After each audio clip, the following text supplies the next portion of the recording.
15 plus hours of power cuts, 24.5% inflation, shortages of food, fuel gas, and medicines, $130 billion in debt. That's a 2021 estimate. Only 3 weeks worth of foreign reserves left.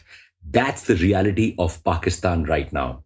Our neighbor is facing a massive economic crisis and could go bankrupt soon.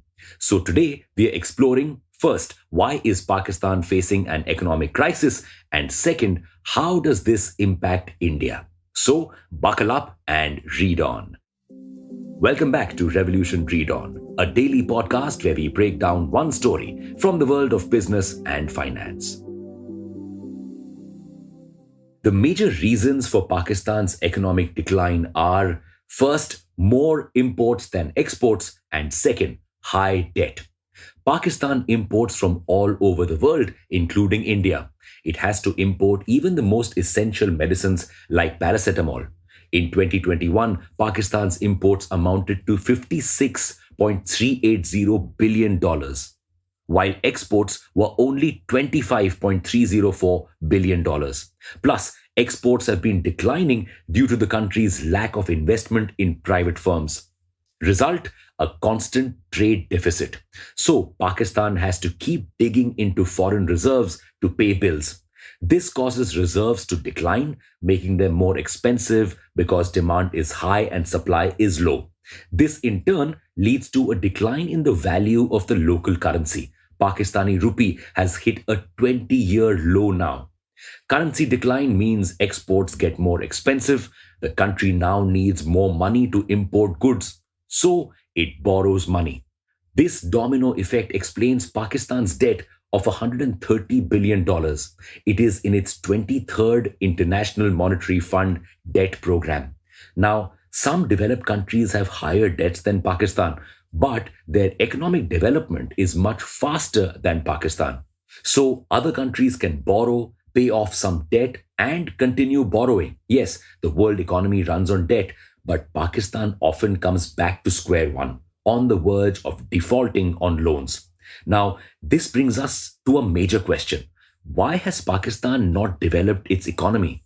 When India and Pakistan broke up, Pakistan had a major advantage. It shared a border with Afghanistan. They didn't realize this advantage until 1979 when the Soviet Union captured Afghanistan to protect its borders.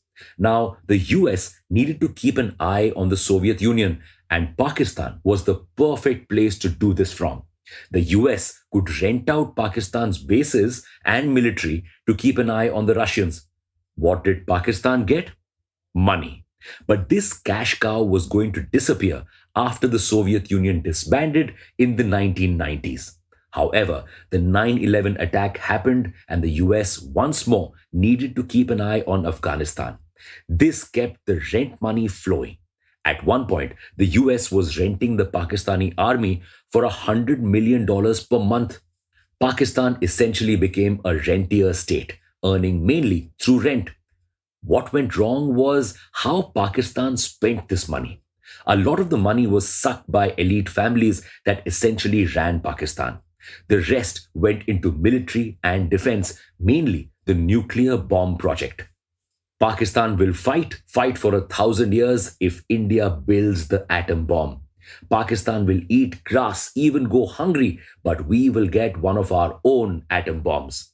We, Pakistan, have no other choice. Pakistan's PM Zulfikar Ali Bhutto had said back in 1970s after it lost East Pakistan, now Bangladesh.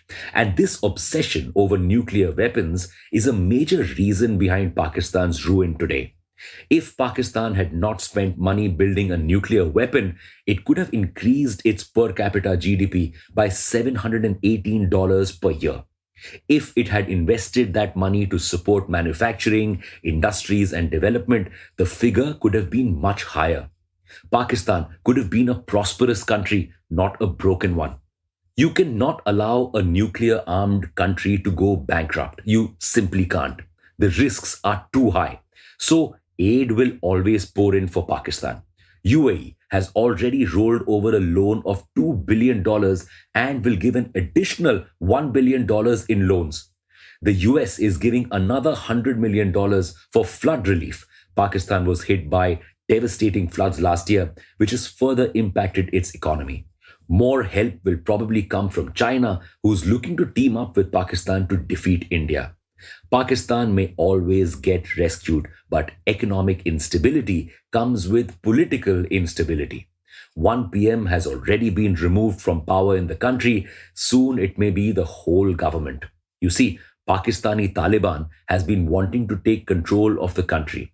Now might be the perfect time to strike, a time when the whole country is weak and faith in the current government is dying down. And if the Pakistani Taliban takes over, India will be in a whole lot of trouble. Battles and instances of terrorism will increase. More money will have to go towards war efforts, putting development on the back burner. This won't do anyone any good. On the other hand, Pakistan's development will bring it economic prosperity and growth. Most importantly, it will bring a ray of hope in the lives of its people. Will Pakistan be able to rise from the ashes and give light to the world? Thank you for listening to this episode. We'll be back with more tomorrow. Until then, read on.